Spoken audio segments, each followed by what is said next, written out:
There is no other technical innovation that has changed the world quite as much as the motor car. The motor car is the product of a very large number of dedicated designers and inventors who have made this change possible. What would be more natural than to turn back the pages and look at some of the stages through which the motor car has passed in its development? The Rally Quattro today is a milestone for technical progress in the history of the Audi company.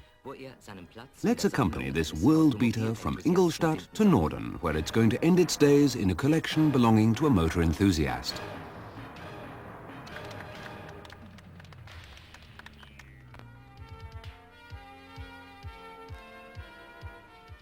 The present Audi concept of permanent four-wheel drive finds its historical roots in the older DKW and Audi models of the 1930s. The revolutionary concept of front and four-wheel drive included in standard vehicles of the DKW and Audi range was a milestone in the development of the motor car.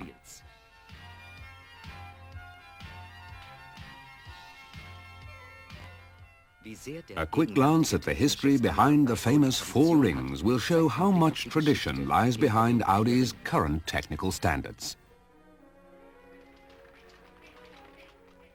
For centuries, the horse represented man's progress in transport, and sometimes even then, the pace was too fast.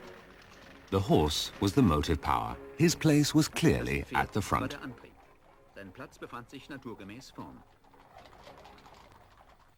The birth of the automobile goes back to the invention of the high-speed petrol-driven engine by Niklaus Otto in 1876. The first years of the automobile were characterized by enthusiasts and inventors of the caliber of Carl Benz, with his motor car. The year 1886 saw a decisive step being taken into the era of the motor car.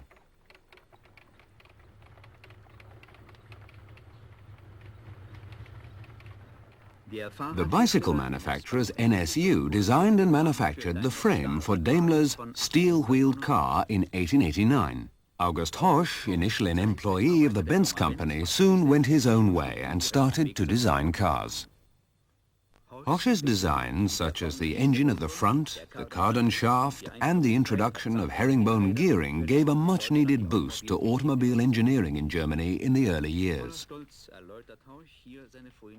Proudly, Horch explains some of his early designs.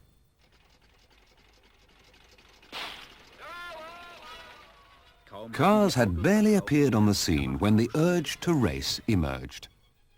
Leaders in the field in 1895 were the French, who organized the first early motor races.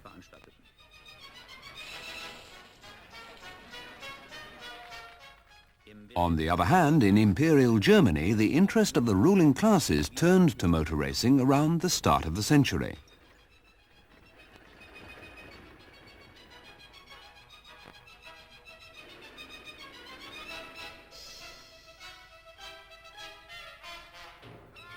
Under the watchful eye of the highest authorities, the Kaiser's Cup competition took place in 1907 in the Taunus region. This was expected to demonstrate the progress achieved by the German car industry, but in the end it was no more than a qualified success. Quite clearly, bodywork and chassis construction had not managed to keep pace with the development of more powerful engines. Unlike in the United States, the motor car was not a major economic factor. The car company owners were increasingly at loggerheads with the sales staff. Consequently, Horch set up a new company in 1909. After early successes in the Herkom races in 1905 and 1906, Horch applied aerodynamic principles to a new design of car for the Prince Heinrich event. This car was the forerunner of the Audi Alpine Conqueror, the Wanderer Pupschen and the NSU 515, first steps in Germany. The Ford Model T in the USA. The introduction of cycle cars and baby cars showed that the motor car was well on the way to becoming a means of mass transport by the time of the First World War. Although his feudal army was very slow to adapt to modern technological change, Kaiser Wilhelm II very quickly succumbed to the technical fascination of the motor car.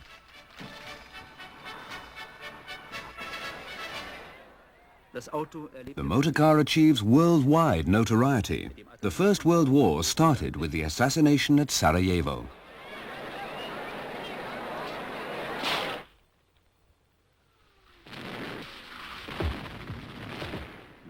Several weeks later, in September 1914, the motor car gained wide acceptance for its use in warfare as the Paris taxis helped to block the German advance over the Marne.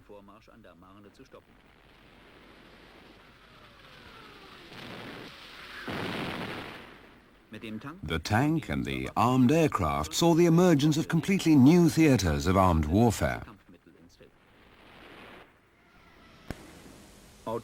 War in Germany meant that the motor car industry came to a standstill. However, that did nothing to stem the interest of the population, regardless of inflation and general impoverishment.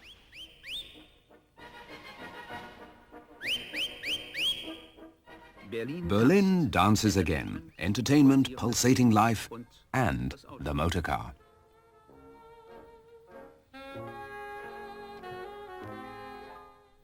The car becomes a status symbol, expressing the ideas of an age that is searching for pace and distraction.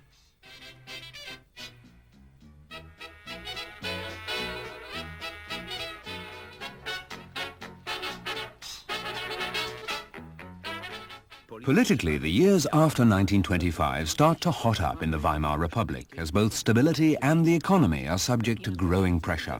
This was all part of how we saw the golden 20s. In 1927, the Hosch B appeared as the first 8-cylinder model in Germany.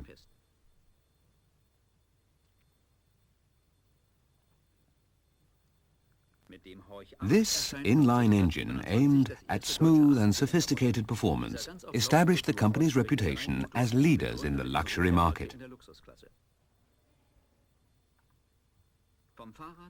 NSU made the passage from bicycles to motor cars in the years following 1905.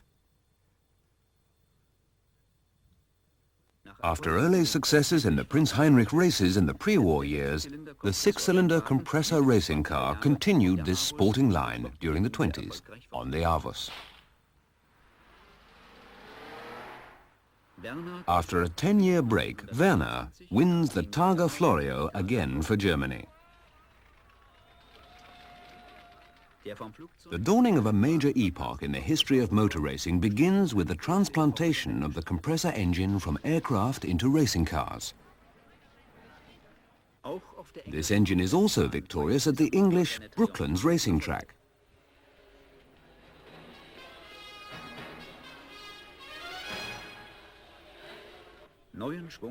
Motor racing received a major impetus, not least from the boundless enthusiasm of an entire generation of young sportsmen.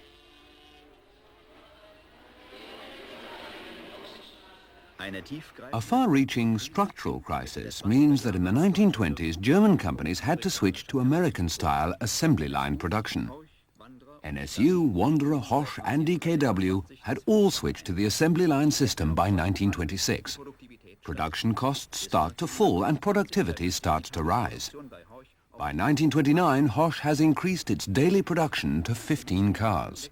During these years, the motor car starts to emerge as a major industrial product. American capital flows into the country, bolstering the economy of the Weimar Republic between 1925 and 1928. The result is that the repercussions of the world's economic slump are rapidly felt in Germany. On the 24th of October 1929, Black Friday on Wall Street, the greatest economic slump of all time hits the world.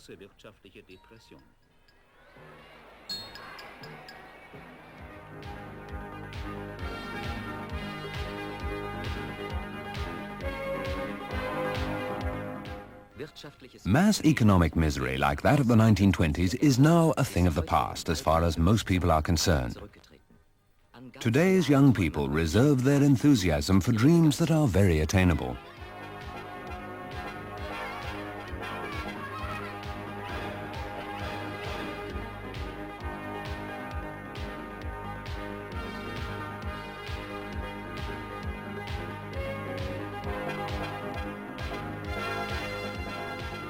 Our Quattro on its marathon trip to Norden.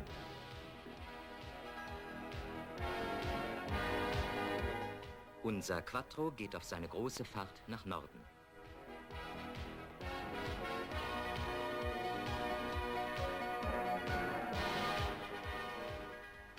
A five-cylinder engine with an overhead camshaft, fuel injection and a turbocharger, all now essentials in a modern engine.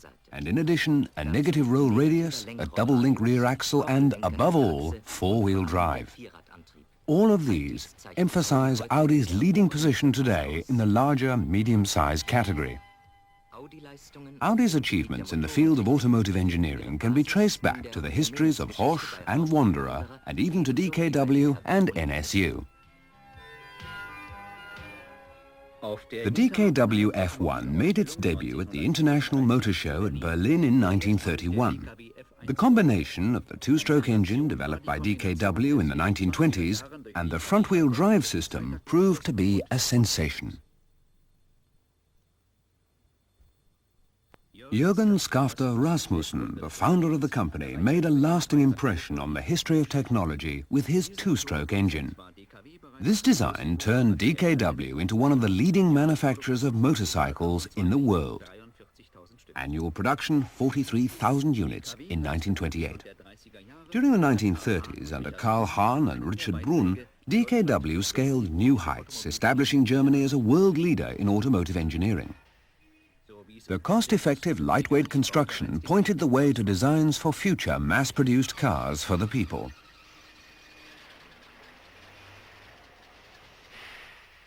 A product of the DKW mark was the resounding success of the plant at Zschopau in East Germany, which took over the Audi company in 1928.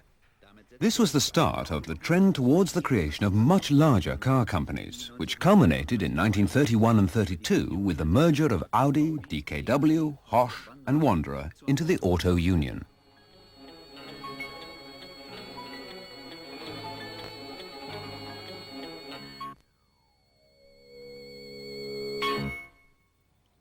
In the end, the range of models on offer from the Auto Union Group ranged from the lightweight 100cc DKW motorcycle to the Horsch Pullman limousine, a series of 49 different vehicles in a wide range of sizes and with prices from 345 to 22,000 marks.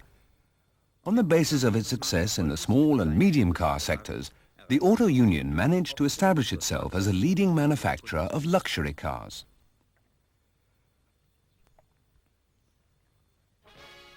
The new Germany of the National Socialists that was built on the earlier strengths of the Kaiser's Germany was intended to be a motorized Germany, reflected in the mobility of its citizens and, of course, of its armies. Hitler expounded this policy and endorsed the motor car and its new place in society. Unsere Ingenieure und Arbeiter können stolz sein, solche Wagen zu bauen. Möge der Deutsche stolz genug sein, sie ihrer auch zu bedienen. Transport policies of the new government. One of Hitler's main preoccupations was an improved road network.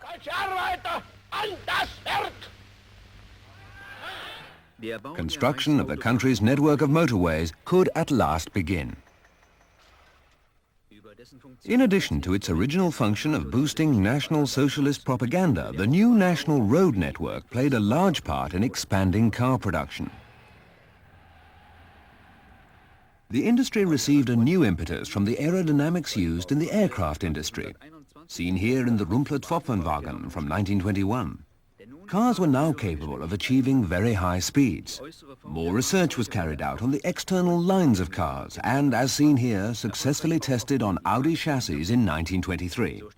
This helped to increase top speeds from 80 to 110 kilometers per hour.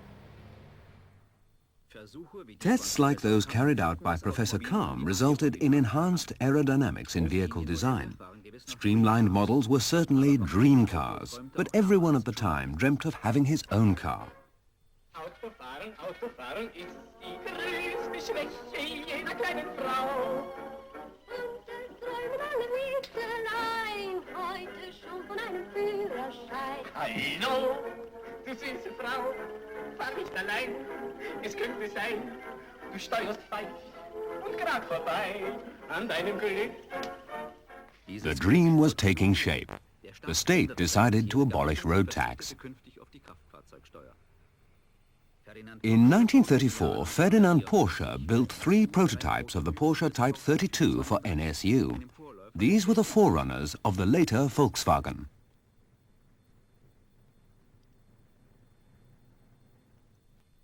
Porsche carrying out trials on his test car.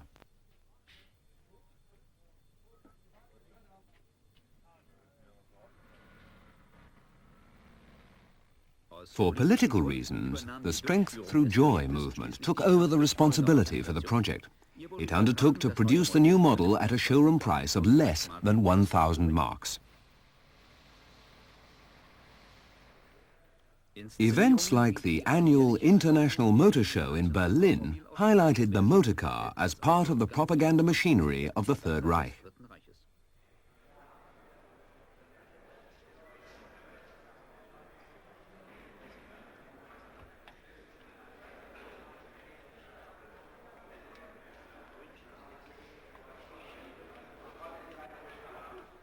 A fascinating insight into the most recent technical innovations, revealing through the glare of chromium and luxury the futuristic vision of a national socialist society marked by prosperity and success.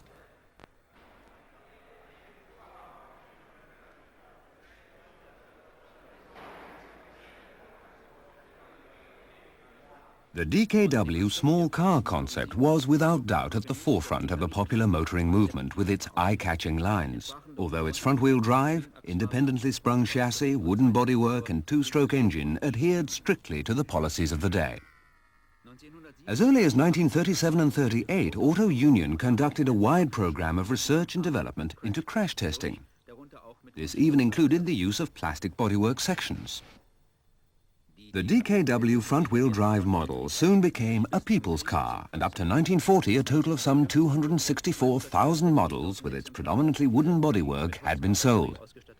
However, the government and the industry failed to secure total success for its image at home and abroad. As early as 1933, Hitler had proposed a program of subsidies for the motor industry. Earlier, Ferdinand Porsche had shelved a futuristic design for a medium-sized engine. Auto Union was to transform this into reality. The prototype resembled an aircraft hull on wheels. Using knowledge gained by Horsch and Wanderer when they used light metals for engine construction, Auto Union produced a series of impressive 12 and 16-cylinder engines for their racing cars.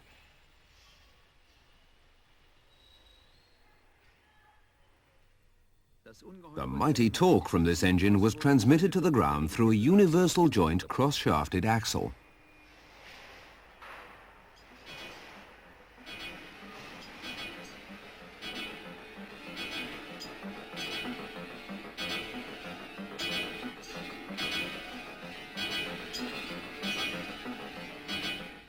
Just as before the First World War, the motive for German renewed participation in international motor racing was a political one. Racetrack victories over foreign rivals were to demonstrate the superiority of the totalitarian system. Together with Daimler-Benz, Auto Union, the second largest car manufacturer in Germany after Opel, managed to establish with their track and record activities the reputation of the unbeatable German Silver Arrow. The Berlin Avus 1934. Hans Stuck pushes the world land speed record up to 217 kilometers per hour.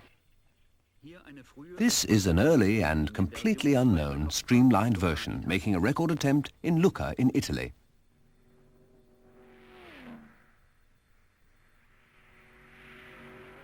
By 1937, streamlined bodywork had reached its zenith. This shape looks far into the future.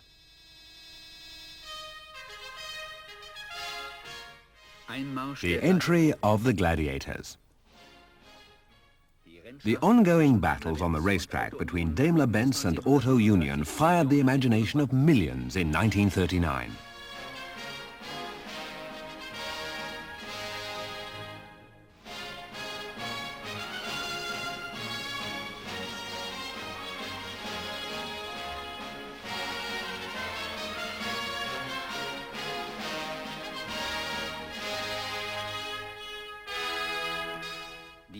The major races during these years were dominated by two personalities. Rudolf Caracciola, Mercedes, and Bernd Rosemeyer, Auto Union, idols of an era that was so successful for motor racing.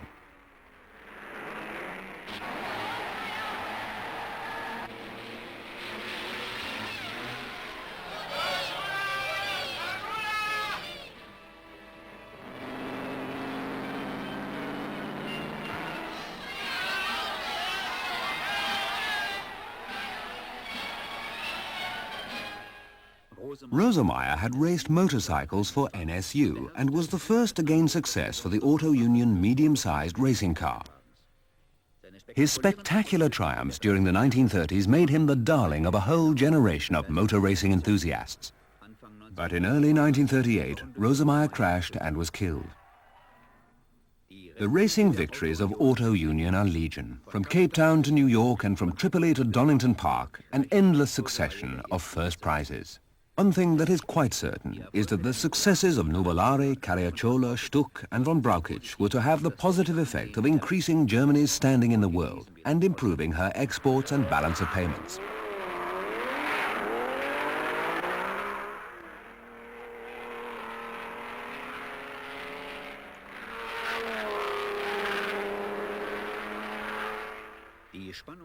Motor racing during these years was dominated by the riveting duels between the drivers and cars of Auto Union and Mercedes, as seen here on the Nürburgring.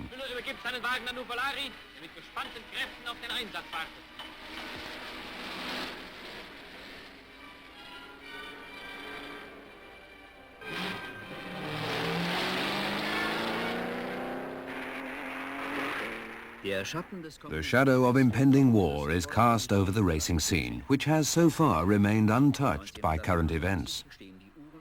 In 1939, the clocks on the racetracks all come to a standstill.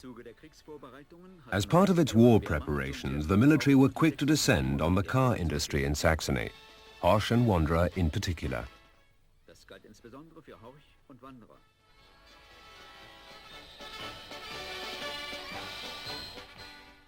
NSU started to manufacture track-mounted motorcycles, and Horch produced a range of military vehicles, including special cross-country personnel cars and reconnaissance vehicles. The Second World War began in 1939, and by the end of 6 years, German cities had been reduced to ashes and rubble. What was left was simply burned-out walls and homeless people. Zurückblieben ausgeglühte Mauern und entwurzelte Menschen.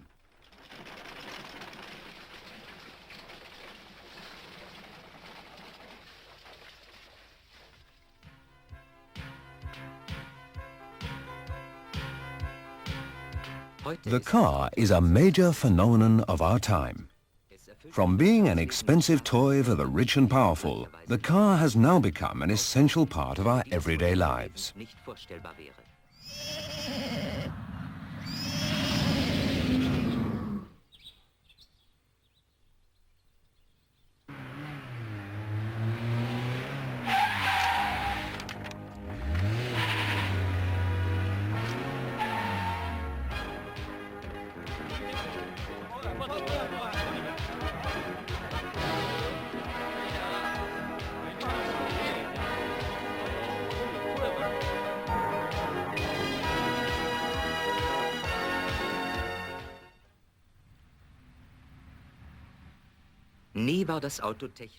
The car has now reached new heights of technical perfection, but our pursuit of functional design and efficiency has created a growing nostalgia for the romance of the past. Our enthusiasm for historic cars has grown in a way that would have been completely unthinkable a few years ago.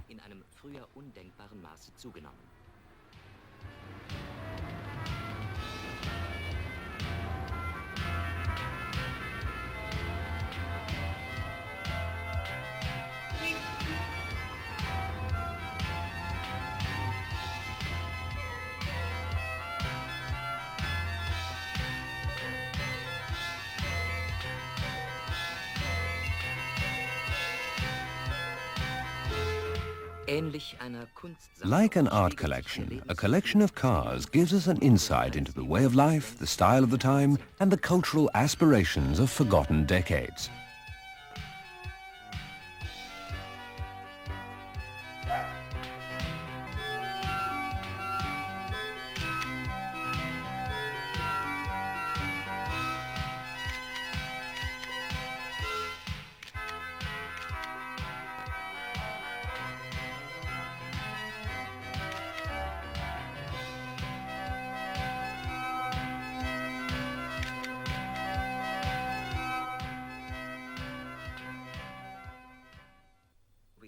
Just as August Hoche was the forerunner of the world-famous bodywork with his innovative and streamlined torpedo shape in 1908, Audi, in 1982, revolutionized modern car design with the scientific use of aerodynamics.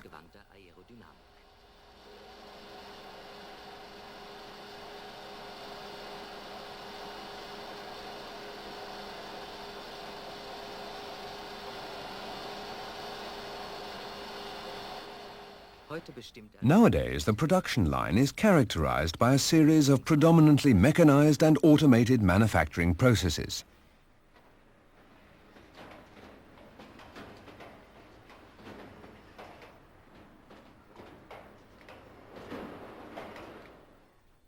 Robots are used extensively in the production process, with humans only carrying out the control and monitoring tasks.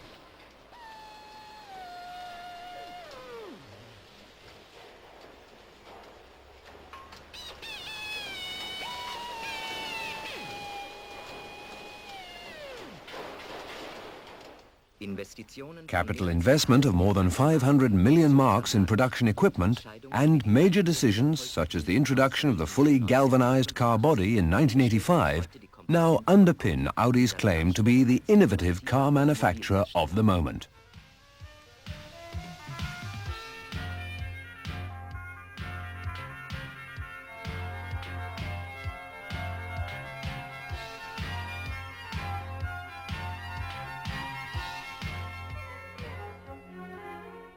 At the end of the Second War, other criteria prevailed. The few remaining vehicles were all registered and allocated for special functions. They included the Hoche range, which was taken over by the occupying powers. After the currency reform and the establishment of the Federal Republic of Germany in September 1949, the German economy began its long path to renewed prosperity. The people that have rebuilt modern Germany from the ashes and the rubble can now once again start to enjoy the brighter side of life. 1949 saw the rebirth of Auto Union in Ingolstadt and then a completely new plant in Düsseldorf. The DKW two-stroke engine once again proves that it is technically perfect and ideally suited to the prevailing conditions. In 1950, the DKW F89 passenger car was launched. Die Auto Union brachte nach 10-jähriger Produktionspause einen neuen Kleinwagen auf den Markt. In diesen Tagen lief der 1000. DKW der 700 Kubikzentimeter Meisterklasse im neuen Düsseldorfer Werk vom Band. Auf dem ehemaligen Rheinmetall-Borsig-Gelände entstand in wenigen Monaten das neue Werk der Auto Union mit einer 10.000 Quadratmeter großen Montagehalle. After worldwide war and destruction, the small car comes into its own once again. Despite its modest beginnings, the DKW was soon to overtake the VW Beetle in the early 1950s as a symbol of mass motoring in post-war Germany. For a brief moment, the great tradition of the Hoche name is rekindled. The car is used for official purposes by both the President and the Chancellor of the new Republic.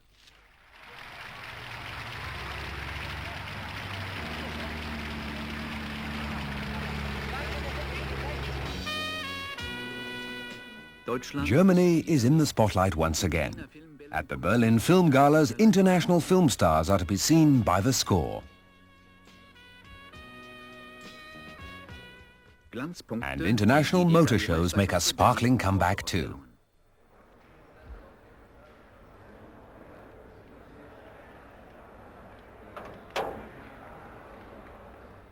The growth in the variety of small models is turning the American dream of mobility into a reality.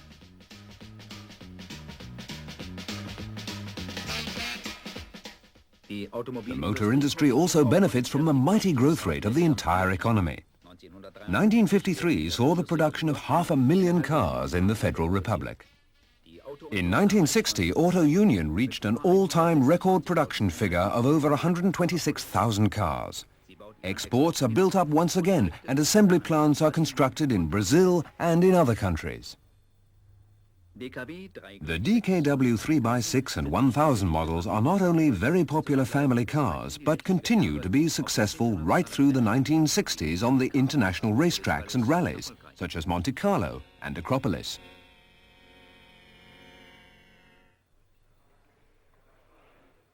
The F102 turned out to be the last two-stroke model produced by DKW.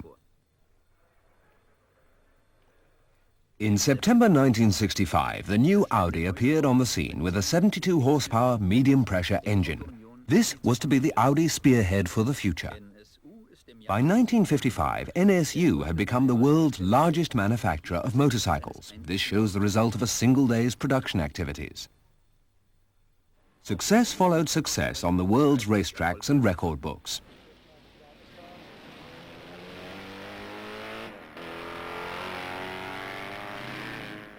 In 1955, H.P. Müller became 250cc world champion for NSU for the 5th consecutive time.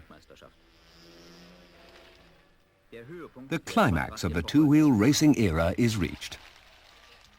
1957 saw the emergence of the NSU Prince small car. The second stage of car production commenced at Neckarsulm.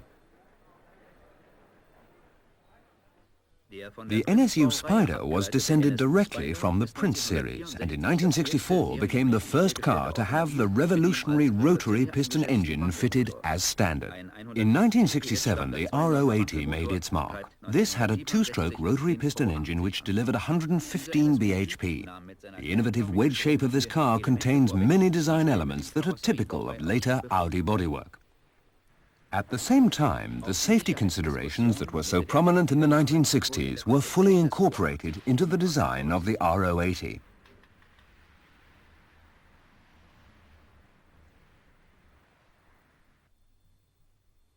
In 1969, the NSU company merged with the Auto Union, forming the Audi NSU Auto Union AG. The energy crisis and the explosion in the price of oil resulted in a radical reappraisal of motorcar development in 1973. Sundays without a car and petrol rationing combined to produce a trauma for a society that has for so long enthused over the motorcar.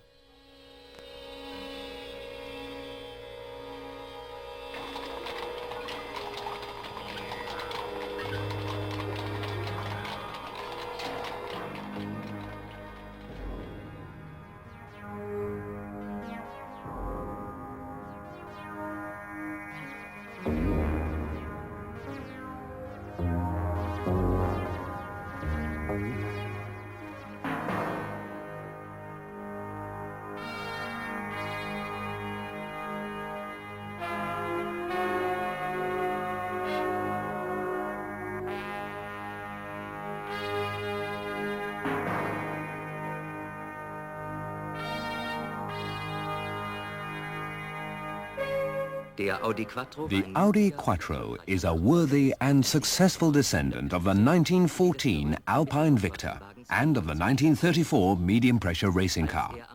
It attracted considerable attention when it made its debut on the rally circuits in the early 1980s.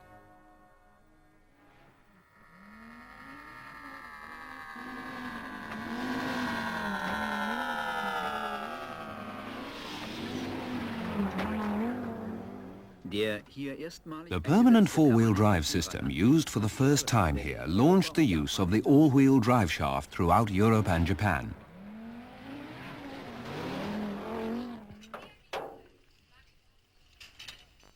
In 1982, the Audi Quattro became the first German rally world champion, thus paving the way for full-scale production of this car with its revolutionary system of four-wheel drive.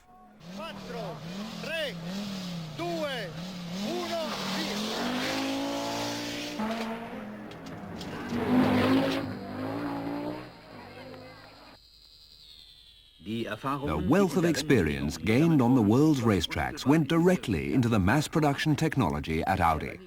The Rally Quattro has proved to be a testbed and also a catalyst for an entire range of innovation developed by Audi engineers since 1968. Almost all motor manufacturers have now followed Audi's example, inspired by the successes of the Quattro design. The Audi Quattro has been, without doubt, a major trendsetter in this field. Audi was able to exploit its technical expertise not only in the Quattro drive system, but also as a means of overcoming a range of new problems in motor engineering. Increasing volumes of traffic and rising petrol prices have resulted in appeals to drivers to drive more reasonably and to be more energy conscious.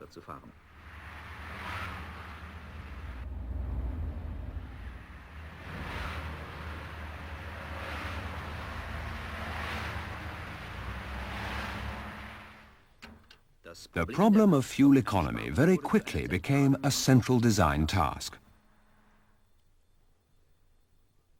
One answer proposed by Audi was the 5-cylinder engine, which was intended to combine economy of fuel consumption, a lightweight construction, and smooth running characteristics.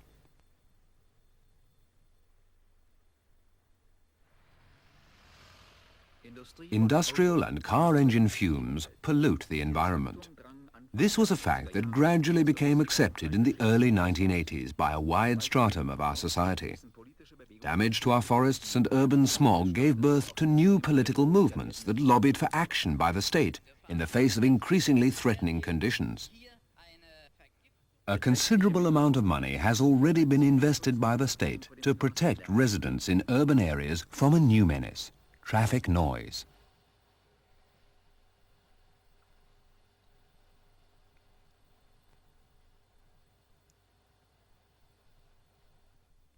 In September 1981, the public thronged around the Audi research vehicle at the International Motor Show. Audi responded to the problems surrounding the motor car positively. A prudent use of raw materials and energy, acceptability to the environment, safety, economy, and product value were bywords of the time. The new Audi 100 appeared a few months after the demonstration of the Audi test vehicle. This car incorporated all of the new improvements without any sacrifice of comfort or performance. The Audi 80 is based on the same maxims, following the well-known Audi slogan, Vorsprung durch Technik, progress through technology.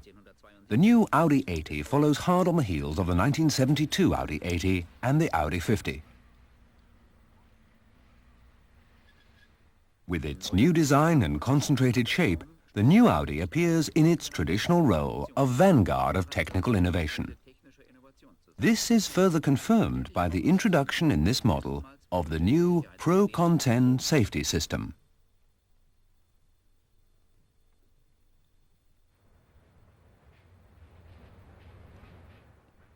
The car is becoming increasingly a more complex and yet a more flexible product. Electronic systems in engine and chassis design, new materials in bodywork construction. The car receives and emits impulses that extend far beyond the limits of the vehicle itself. Audi products reflect a corporate policy that accepts the challenge of the future, yet stems essentially from its historical beginnings.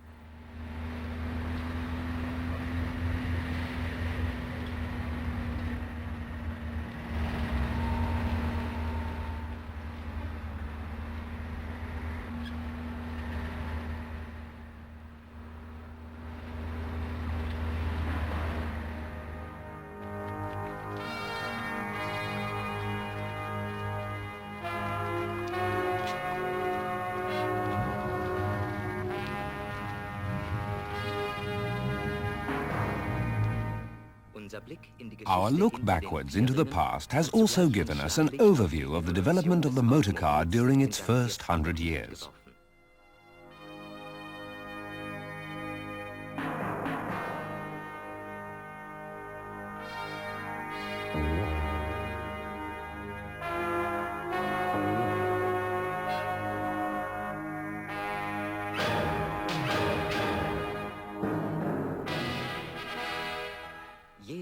All of the marks shown here have played their part in the writing of the history of the motor car.